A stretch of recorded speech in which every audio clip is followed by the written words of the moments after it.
Eric the Mook Bukowski. The Mook. That's 2 O's, 1 K, 1 N. You're a superstar producer, I hear. I try to be. I wouldn't call myself a superstar like Terry Date, Rick Rubin. To me, those are superstars, you know, but I'm not bad. I do my best, you know. I do my best. What are some recent projects you have coming up?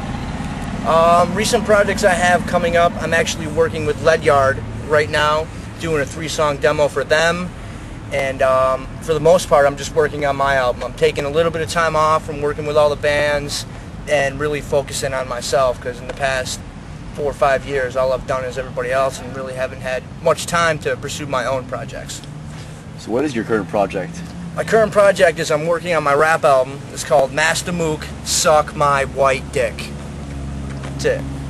Influences? Influences, oh man, probably Immortal Technique, Dr. Dre, Snoop Dogg, Eazy-E, Necro, anything that's good, you know, Tupac, Biggie, just like cream of the crop, you know what I mean? None of the, like the candy-coated stuff that you hear on the radio and see on MTV. It's not going to be bling bling. It's going to be raw. It's going to sound like the West Coast, even though I'm here in New York, you know? What do you say to your critics? That's it. Yeah. That's it. I'm doing my thing. I'm going to keep doing my thing. I hope that people dig it, you know, and yeah, I'm just going to keep doing it. Cool, Hopefully brother. somebody likes it. Awesome. Now you just came off the road from which tour? Firestorm Fest. I did sound for Earth Crisis. I did front of house sound for, I think it was 23 dates. And it was Earth Crisis, Terror, Sworn Enemy, Shy Halou, Down to Nothing, and Recon. How was the experience of being on tour Earth Crisis for that long? Oh, it was great. I mean, I remember being 15, wondering if those dudes would even know my name. Next thing you know, it's, you know, they're paying me every day. They're putting me in a hotel. I'm in the van, joking around with Carl, and thank you.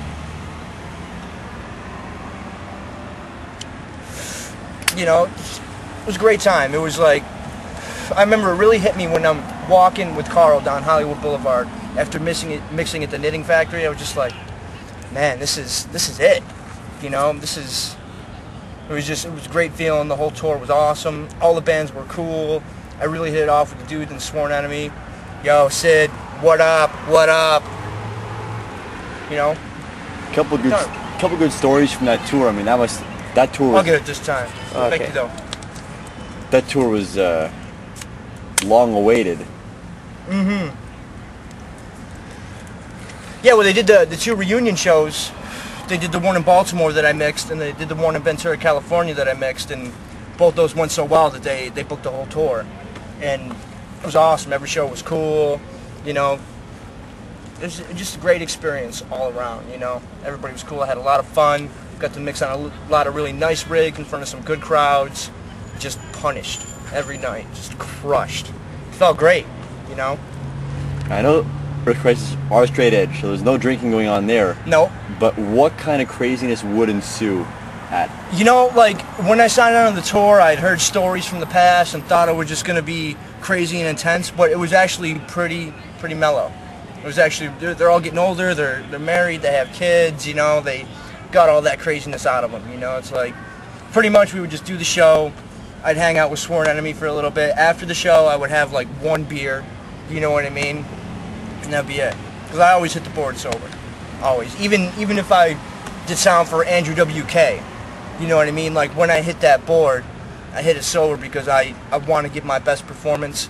And if I do make a mistake, I don't ever want it to be because I was drunk or because I was stoned. I don't want anybody to ever be able to say that about me. I'm human, and sometimes you might hear a blip of feedback for a second, you know. Shit happens, you know what I mean? But you address the problem and you fix it. Whereas if I was under the influence, I might not be able to figure out what the problem is. Yeah. You know? What kind of values do you carry on from the hardcore scene? You know, that's a really tough question, because the hardcore scene now, it's so much different than when I got into it. You know, seeing bands like Earth Crisis and One King Down and Vision and Disorder and Bloodlet, where it was like, you know, where it was like unity, like everybody was cool. And now it's like I feel like there's more kids just wearing big sneakers and tight pants and their girlfriend's makeup that they're missing out on the big picture of really what hardcore is supposed to be about. You know, just finding your niche and not worrying about what other people think.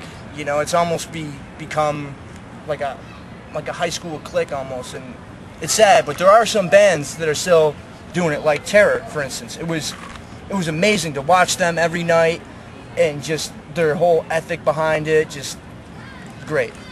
So with me, I try to just keep it real, 25 to life, you know. Do you have any Rick to life stories you could offer us? You know, I don't know him personally. The only thing I could really remember about him is being young and going to a show and him having like the world's largest distro. It took up like the whole club, it seemed like, you know. I don't have any personal stories about him, but, you know, I think I met him like once and he seemed cool. Yeah. Have you seen the New York hardcore documentary that came out recently? Well, the reissue of that? No, I haven't. I have not. I'd like to check it out. I mean, I've just been so busy, and usually I'm just watching National Geographic or Discovery Channel or, Smart guy. you know, Animal Planet, History Channel. I'm a nerd like that. I can't help it, you know. Or like Rock of Love. I like Rock of Love. Guilty. Other guilty pleasures of the Mook? Women. As many as possible.